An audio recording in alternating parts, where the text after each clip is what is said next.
I have had crazy thoughts, suicidal thoughts, like maybe it's better that I'm not here. Like it has been sometimes we go through some hard seasons where it's like it gets absolutely too crazy. It becomes too much. Seriously. Like we've discussed, like putting more on us than we can bear. So just like this very common phrase is said, but a lot of things really just be too much. Like it's overwhelming, especially if you're going through a season of grief, especially if you're going through a season of loss. And did you know you can grieve not just a person, but you can grieve a previous season? Welcome to Be Real with Sarah, where the B may sting and the real never dies. Hey guys, we are back with another episode on Be Real with Sarah. Y'all, come on into the high where the bee may sing, but the real never dies. Y'all, we have been on this journey talking all good things, talking about what elevation looks like, talking about how things just be looking real ghetto, looking real scary. But one thing, even in all of that, we're just going to kind of continue the conversation because, y'all, I just had just a crazy experience. And I said, if I have this crazy experience that I really just recently just discussed in our previous episode, I was like, you know what? I know that this could really push and encourage and just make you feel and inspire you that say, you know what? God is in control and my time is coming. So we're going to be talking about today about God's timing. And it is not something that I like to discuss, or even what I mean by like to discuss, it can be very uncomfortable because as much as we love God and all the things, but we can get very frustrated and we get angry, we get mad. We don't talk about that enough. Like there are times where I get so angry, I get so mad. I have been so mad at God. I have been so upset with that man. Oh, I have been so upset. I have had crazy thoughts, suicidal thoughts, like maybe it's better that I'm not here. Like it has been sometimes we go through some hard seasons where it's like it gets absolutely too crazy. It becomes too much. Seriously. Like we've discussed, like putting more on us than we can bear. So just like this very common phrase is said, but a lot of things really just be too much. Like it's overwhelming, especially if you're going through a season of grief, especially if you're going through a season of loss. And did you know you can grieve not just a person, but you can grieve a previous season? I'm talking about, imagine being at your highest of highs and then no longer having it. We've discussed that. We are in this healing journey where for me, I'm like, I come out of areas of grief where I'm like, I had that before, I don't have it again. Over time, they say time heals all wounds. Yeah.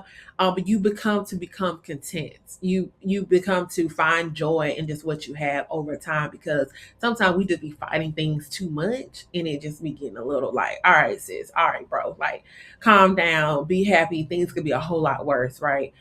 But that God's timing is something that we just don't know when, why, how it's going to happen. I had a perfect example, like even just today.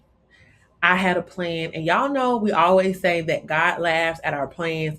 And this is not even one of those plans where you would think he was laughing, but my day just got completely just shifted. Like it just really got shifted. Of course, we're going to record for the podcast. This is, we're like, all right, let's do this. We got a time slot. We planned out, everything is great.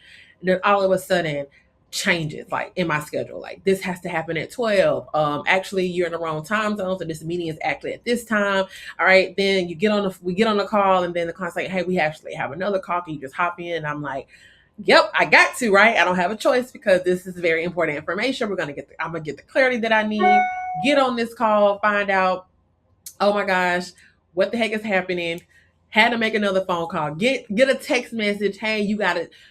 Like it changed my schedule. I had to tell the team, I said, I'm so sorry. They were late to get on the call. This call started late. Now I got to go into a continuation call.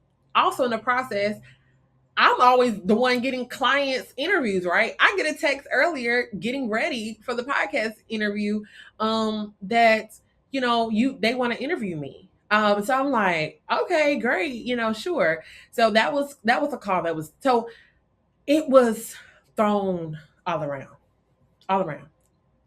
And do you not know that is how God's timing works? That is literally how it works. It does not. I remember we said we cannot conjure up the thoughts that will just we. I would have never guessed it. I would have. I don't. I wouldn't even dreamed it. God wouldn't. I never would have prophesied it to myself. Like it just wouldn't have happened. Like I would have never known the specifics of. Oh, on Sunday. Oh, Sarah, you're gonna get a call on Thursday about a newspaper want to interview you.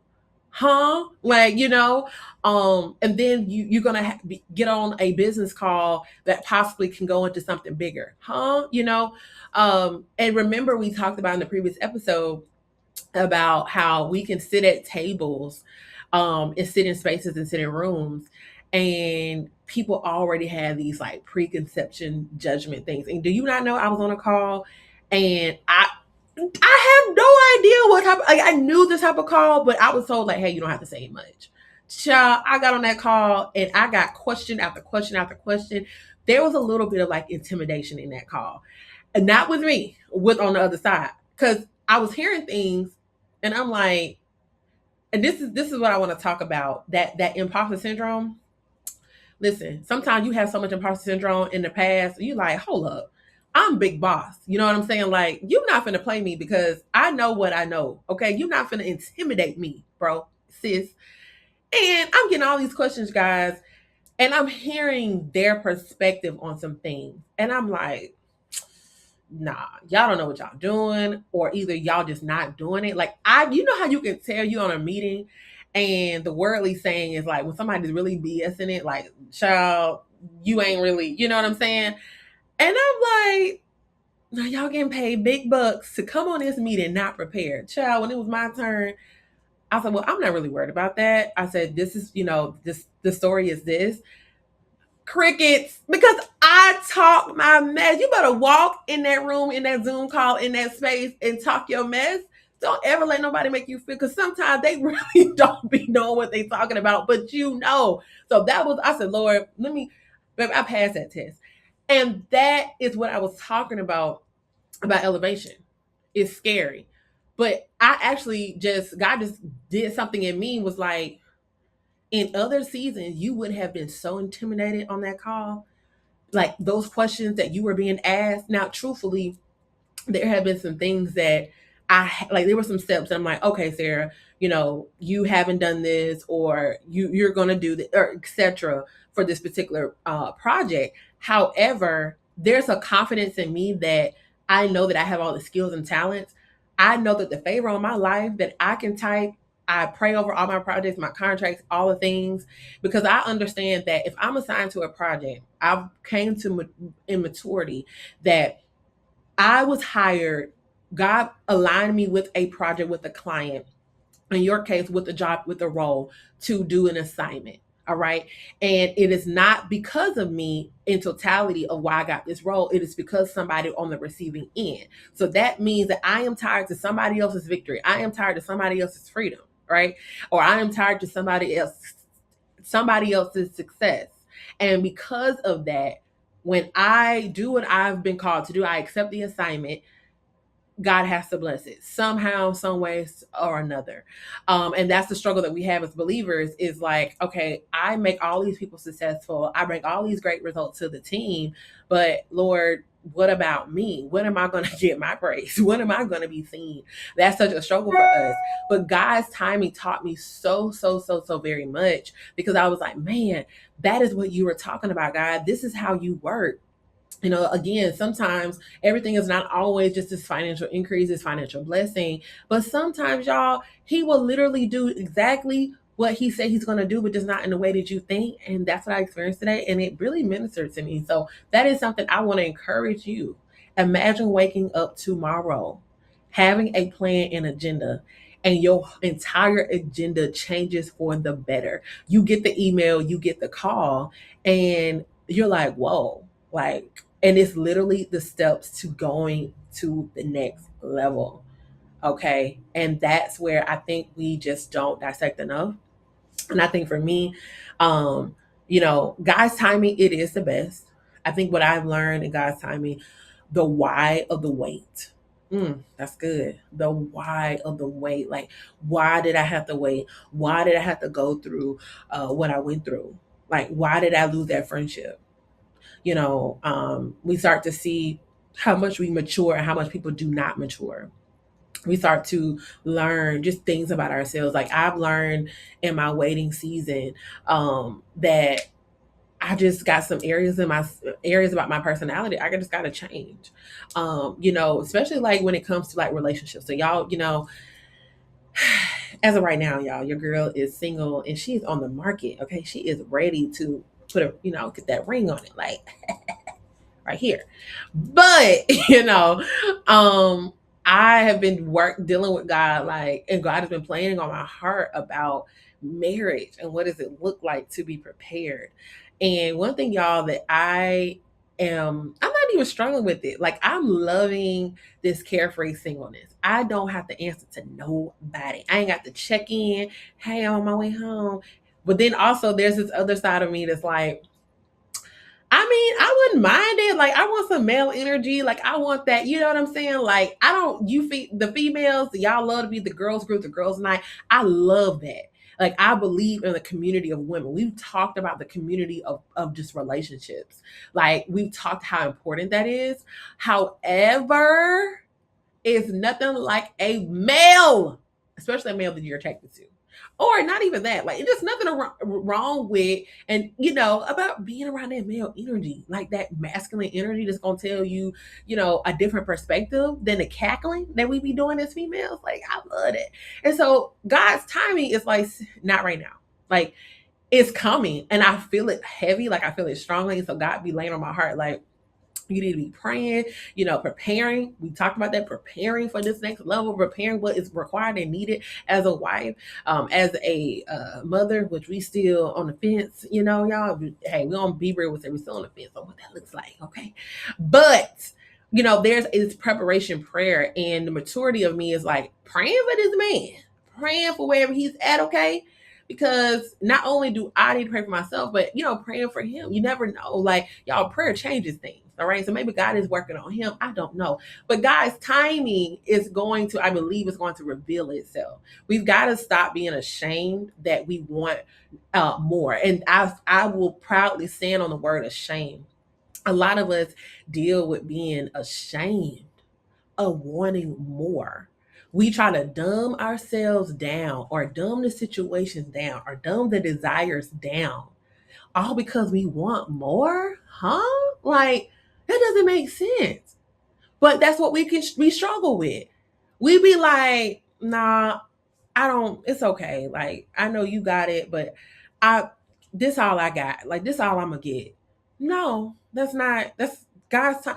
Cause that's what happens in a waiting season. We feel like, me included, sometimes we feel like, well, this it, No, it only gets better. It only gets better. He goes from glory to glory. He goes from higher to higher. That's why I say, y'all, I'm like, I'm in expectation. I'm in expectation because I'm gonna tell you, we can come back to this episode, because when your girl gets married, we don't know when. Because see, this is the thing about God's timing.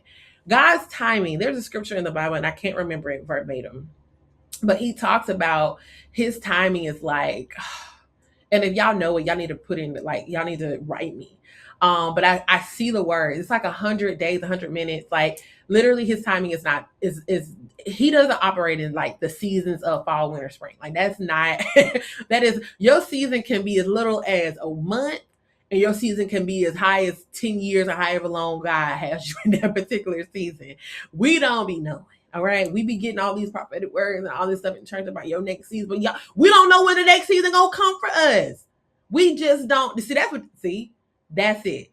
We hoop and holler on this next season, but we don't know if God is still working on areas in our personality and our walk with Him in this current season. That next season could be next year. We don't know that yet. Okay, but there is always a next, and that's where we have to believe and have our hope. I think so many of you guys have lost your hope, and that is such a vulnerable place to be when you lost your hope.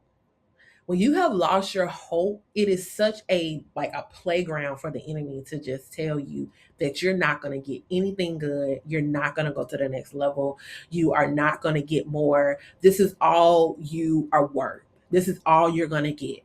You have a 2012 Nissan. That's all you're going to be able to get. You that 2026 Toyota RAV4, you can't afford that. You can't get that. You can't get the black wheels. You can't get the, you can't get a sold out event. Like, you're not going to be able to finish that book. You don't have all the resources. Like, that's what the enemy tries to tell us. He tries to make us feel like you're not going to get that. And so I'm just here to encourage you that, y'all, God's timing is the best timing. And he teaches us in the waiting season that we are deserving of the greatness. We are deserving of all the newness. And that's what I've been trying to get us to get this mindset about. I love that even at the end of God's timing, or even in the middle of God's timing, I start to get this revelation of the why and the how. And also I get the revelation of what to do next. All right. So we've been talking about elevation is scary. We've been talking about how we feel like sometimes God puts more on us than we can bear. But also we got to sit in how we need to relinquish all of our control and say, Lord, I need the strength of heaven. I need peace that surpasses all understanding, so that we can really tap into God's timing. And I believe we're in God's time. I believe that you listening, you're in God's timing. Were supposed to listen to this. I hope that you're motivated. I hope you're inspired. I hope things change in your life. And it will. It will. And I hope that if you are struggling with hope, struggling with belief, struggling with faith, like, that you are reignited. That's the goal of Be Real with Sarah, is that to move you from stuck to momentum, so that you can be reignited. You can be a part of this next generation of leaders. And so, as you guys already know, we're going to continue this conversation, going to the next level, being the best it can be, being an entrepreneur, being a multi hyphenated underdog. Because some of us feel like we're the underdog, and that's okay. Because one thing about the underdog, they always what? Come on top. All right. Y'all know what we do here. We always keep it real, be real, we spread the honey, and I want you to always just be you. Bye.